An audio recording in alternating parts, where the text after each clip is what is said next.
권하연 작가님은 이 소설을 1920, 30년대 얼큰의 관점에서 재현하셨잖아요. 어떻게 소설이 재해석되고 재구성된 것인지 좀 설명 부탁드릴게요.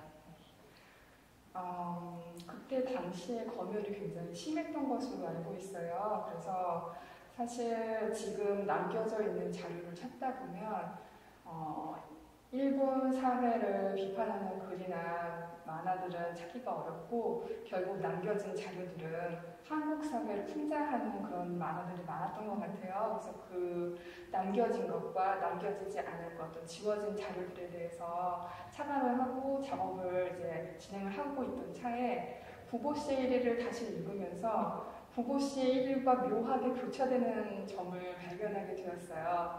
그래서 구보 씨의 발걸음을 빌려서 그리고 만문 만화의 어떤 포착된 그 사회성을 빌리고 또 신기술은 그 옛 아카이브를 재조명하게 해서 우리 시대와 연결해주고 결국 우리는 이 작업을 통해서 묘한 동시대성을 느끼고 또 이 오늘날에 대해서 몇 가지 질문을 하게 되는 것 같아요. 그래서 출발점은 신문과 그리고 구보 씨의 관찰 그리고 그의 방황 모든 것이 만나서 작업이 진행되었습니다. 네, 그 뷰엔 속에 묘사된 100년 전 그 풍경들을 전부 이렇게 만문 만화 캐리커처로 스타일을 만드셨잖아요. 근데 특별히 이렇게 만문 만화 캐릭터들로 등장인물을 표현하신 이유가 무엇일까요? 저는 현실을 포착해서 표현하는 이미지보다는 애니메이션에 관심이 많은데요. 그 이유는 현실을 넘어설 수 있는 어떤 상상적인 자유를 허용하기 때문이에요. 사실 가상현실에 제가 매료가 되어 있는 것도 그런 이유인 것 같아요. 현실을 넘어서서 어떤 다른 공간을 표현할 수 있는 미디엄이기 때문에 그래서 만문 만화를 봤을 때 이게 만화의 초기 모습이기도 하지만 어쩌면 그 풍자되고 약간은 과장된 듯한 그 모습 자체가 사실은 어쩌면 더 현실과 더 가까울 수 있다는 생각이 들었고요. 그리고 또 그때 당시가 아마 제가 알기로는 어떤 이상과 현실의 한계가 많이 충돌되었던 그런 과도기였던 것 같아요. 그래서 일부러 만문 만화처럼 현실에 있는 컬러를 사용하지 않고 흑백을 사용함으로써 현실과 거리감을 더 주고 그리고 또 이 설치 외부의 장면까지 사실은 그런 어떤 과도기적인 모습을 좀 표현하고 싶었어요. 그래서 조명도 어떤 흑백 사람들과 굉장히 대조되는 대조색으로서 초록색과 붉은색 조명을 사용해서 어쩌면 너무 걸맞지 않고 어쩌면 너무 대조되는 그런 공간을 한번 연출해보고 싶었습니다. 네. 그리고 아마 좀 다들 굉장히 기술적인 부분에 대해서 궁금해 하실 것 같아요. 어떻게 이렇게 붓으로 그린 이런 드로잉들이 사람들이 이렇게 안으로 실제로 들어가서 뭔가 입체적인 공간으로 이렇게 변신되는 그런 과정은 어떻게 해서 가능하게 된 걸까요? 지금 가상현실 공간 안에서 직접 그림을 그릴 수 있게 되었어요. 그래서 결국에는 기술이 발달하면서 창조의 가능성도 점점 더 넓어지고 있다고 보면 되겠는데요. 그래서 그 그림을 공간에서 그릴 수 있다는 것은 사실은 저에게 있어서 어떤 그 평면이 어떤 3D 공간으로 전환되는 어떤 그런 걸 상징적으로 보여주는 그런 지점이었던 것 같아요. 그래서 만문 만화를 공간으로 표현하기 위해서 이 기술을 사용하게 되었습니다. 네, 근데 정말 이 작품은 경험하지 않으면 굉장히 좀 억울하다고 느껴질 만큼 뭔가 타임머신처럼 100년 전의 그런 시공간 속으로 빠져드는데요.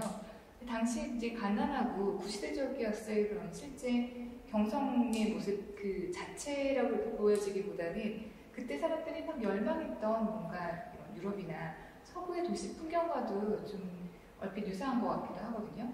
그러니까 100년 전 경성과 그곳의 사람들을 어떻게 보여주고 싶으셨나요? 제가 만문 만화를 통해서 본 경성은 그 어쩌면 사진 자료라든지 남겨진 과학적인 자료하고는 좀 다를 수 있을 거라고 생각해요. 왜냐하면 만문 만화를 그리신 그 분의 관점을 통해서 보는 거고요. 특히 그리고 어떻게 보면 좀 더 이상적인 공간으로 보여지길 원했던 것 같아요. 그래서 사실은 뭐 건물도 그렇고 사람들의 어떤 몸의 비율이라든지 어쩌면 어떤 과장된 사람들의 동작이라든지 그래서 약간은 어색하고 약간은 뭔가 문제가 있는 듯한 그런 공간으로 모순적인 공간으로 좀 표현되길 바랬어요. 그래서 그 100년 전의 어떤 그런 과학적인 이미지를 통해서 그때 경성을 그대로 옮겨놓다기보다는 만문 만화를 그리셨던 그 사람들의 시선을 통해서 이상적인 그런 경성의 모습 그리고 굉장히 풍자돼서 과장된 그런 경성의 모습 그리고 약간은 어색하고 뭔가가 아주 자연스럽지는 않고 과도기적인 모습이 보여기를 바랬어요. 사실 VR을 통해서 그 가상현실을 보면은 굉장히 이제 그 구보시에서 갔던 장소들이 여러 공간이 이렇게 나오잖아요. 좀 가장 강조해서 보여주고 싶으셨던 장면들 몇 군데 좀 소개해 주실 수 있어요? 네, 참 만문 만화를 보면서 제가 약간 놀랐던 점은 정말 우리 지금 시대하고 그렇게 다르지 않을 수도 있었구나 라는 생각이 들었어요.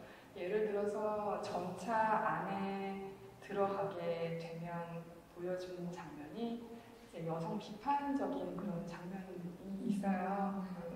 여성 혐오증, 오늘날 여성 혐오증과 좀 같이 비교될 수 있는 그런 남성의 시선으로 본 여성을 이제 풍자하는 그런 만문만화가 엄청 많더라고요. 그 이유는 아마 그때 당시 만문만화를 그리시던 분이 전부 다 남성이었기 때문에 그랬을 거라고 생각해요.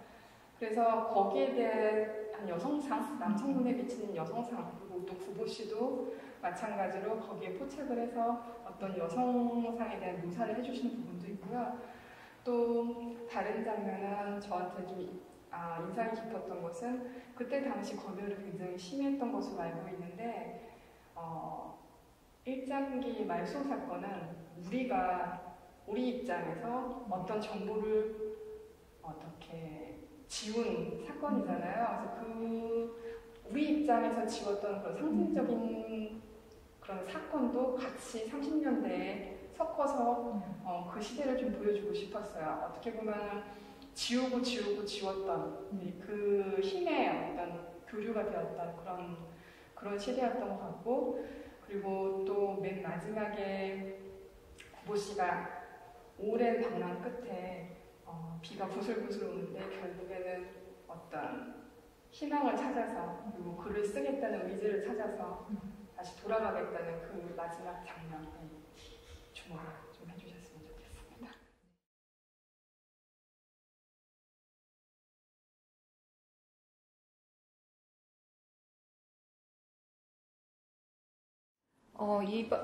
그 VR 작업 이외에 지금 저희가 있는 이 일민 선생 기념실에도 설치 작업을 이렇게 하셨잖아요. 이 공간은 원래 일민 김상만 선생이 예전 여기가 이제 동아일보 건물이었던 당시에 사용하셨던 집무실을 저희가 그대로 보존하고 있는 곳인데요. 이번 전시에 한번 공개해 보려고 저희가 권하윤 작가님께 장소 특정적인 어떤 설치 작품을 의뢰를 드렸습니다. 그랬는데 이렇게 윤전기 돌아가는 소리나 인쇄가 되는 소리, 또 전화벨 소리, 그리고 고함 소리 같은 의성어들을 이렇게 네온 사인으로 공간 안에 띄우신 어떤 이유가 있으신가요? 또 이 공간이 어떤 그 VR 가상현실과 어떻게 또 연결이 되는지 궁금한데요. 사실 이 공간을 처음 제안 주셨을 때 이 공간이 전에 공개가 되지 않고 처음으로 문이 열리는 공간이라는 것이 저는 의미가 깊었고요. 그래서 마치 가려져 있던 공간이 다시 나오는 그리고 결국엔 다시 가려졌던 게 다시 나오는 것 그것은 어쩌면 검열과 또 연관이 될 수 있다고 생각을 했어요. 사실 검열이라는 게 실질적으로 어떻게 되냐면 신문에서 찍히는 부분은 검게 나오고 자료로 남겨지고 찍히지 않은 부분은 하얗게 나오잖아요. 그래서 흑과 백을 계속 생각을 하고 오목과 볼록을 활자의 오목과 볼록된 부분을 생각을 하고 있었는데 그래서 그걸 빛으로 표현을 해야겠다고 생각을 했어요. 그리고 특히 조금 더 빛과 소리를 어떻게 더 밀접하게 표현을 할 수 있을까 고민을 하던 차에 어쩌면 그 위급한 상황을 포착할 수 있는 어떤 그런 걸 표현하고 의성어가 어쩌면 답일 수도 있겠다라는 생각이 들었어요. 그래서 이 공간에서 어쩌면 그 순간을 의성어 그리고 소리로서만 표현을 빛으로 하는 게 한번 시도를 해보고 싶었어요. 네. 네. 네. 마지막으로 그러니까 뭐 우리가 전시 제목이 황금광 시대잖아요. 네. 근데 그 사실도 사실 지금 2020년 산 사람들이 일제 강점기 때 어떻게 우리나라 사람들이 그렇게 황금에 미쳤던 시대가 있었나? 잘 몰랐던 사실이잖아요. 네. 근데 그런 어떤 100년 전에 그 황금광 시대가 지금 시점에서 어떻게 다르고 또 어떻게 똑같은지 생각하시는 바를 좀 말씀해 주실 수 있을까요? 어쩌면 지금 사회에서 좀 다른 점을 찾아보자면 어쩌면 개인의 행복에 대한 어떤 관심이 요즘 시대에 좀 더 많이 높아진 것 같아요. 그렇지만 그 이외에 어떤 물질 위주의 사상이라든지 또 아니면 어떤 여성을 바라보는 남성의 시선이라든지 또 어쩌면 사실 검열 같은 것도 사실은 여기저기서 아직도 되고 있는 상황이라고 저는 보고 있거든요. 그래서 결국에는 조금 안타깝기도 하지만 그때하고 지금하고 의외로 공통점이 많은 것 같아요. 그래서 앞으로 우리가 얼만큼 또 어떻게 나갈지 의문이 생기기도 하고요. 그래서 혹시 100년 후에 또 이런 기회가 주어져서 어떤 작가가 작업을 하게 되면 제가 했던 이런 같은 결론이 나리지 않기를 바라요.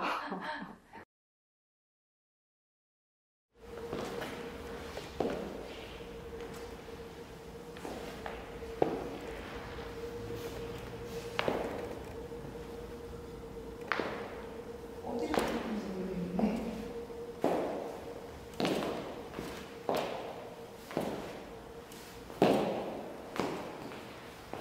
길을 잃어요 자꾸.